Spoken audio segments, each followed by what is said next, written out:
একটি দল ভোটের পরিবেশ নষ্ট করার চক্রান্ত করছে বলে মন্তব্য করে এই বিষয়ে সবাইকে সতর্ক থাকার আহ্বান জানিয়েছে ঢাকা ৮ আসনে বিএনপির প্রার্থী মির্জা আব্বাস। ঢাকা ৮-এর সন্তান হিসেবে এই এলাকার সকল জনগণকে নিয়েই উন্নয়নমূলক সকল কার্যক্রম চলমান রাখার প্রত্যয় ব্যক্ত করেন তিনি। সোহাগ মিয়ার ক্যামেরায় আরও জানাচ্ছেন সাইফুল ইসলাম নয়ন। রাজারবাগ পুলিশ হাসপাতাল মসজিদে জোহরের নামাজ আদায় করে মুসল্লিদের সাথে মত বিনিময় করেন ঢাকা ৮ আসনের প্রার্থী মির্জা আব্বাস।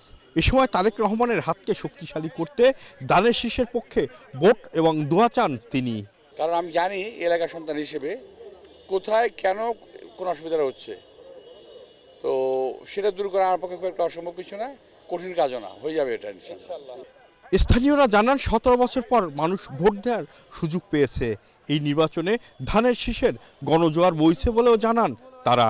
মানুষের প্রত্যাশা যে এবার কেন্দ্রে নিরিবিলিভাবে শান্তিপূর্ণভাবে ভোট দেওয়ার প্রত্যাশাটা বেশি, সেটা এই সরকারের উপর বর্তায় কতটুকু শান্তিপূর্ণ পরিবেশ রাখতে পারবে। ধানের শীষে ১৯৯ সাড়া পাচ্ছি। আমাদের ভোটের দিন ভোট আদায় করে কেন্দ্র থেকে বের হতে হবে। জনগণের মধ্যে ব্যাপক সাড়া পেয়েছি, কারণ উনি এলাকার সন্তান, এলাকায় বড় হয়েছেন, এমপি ছিলেন, মন্ত্রী ছিলেন, মানুষের খেদমত করেছেন। অতএব তার বিকল্প বা তার কাছাকাছি কেউ আর থাকবে বলে আমাদের মনে হয় না।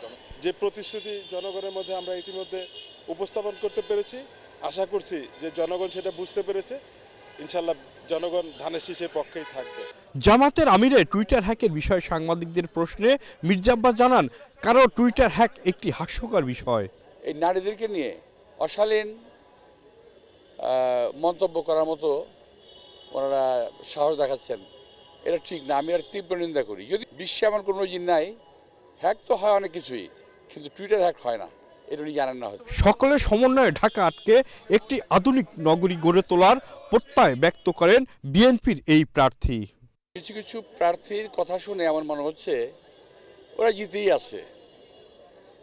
এতে আমার সন্দেহ ঘনীভূত হচ্ছে যে ওরা নির্বাচনে একটা কারচুপি করার কিংবা ইলেকশন ইঞ্জিনিয়ারিং করার একটা চিন্তা ভাবনা তারা করতেছে।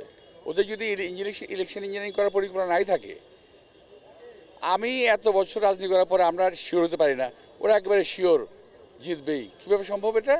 এ সময় সন্ত্রাস ও মাদকের বিরুদ্ধে নিজের কঠোর অবস্থানের কথাও তুলে ধরেন মির্জা আব্বাস। একটা সামাজিক সচেতনতার মাধ্যমে মাদক দূর করতে হবে, চাঁদাবাজি দূর করতে হবে। সাইফুল ইসলাম নয়ন, এশিয়ান টেলিভিশন, ঢাকা।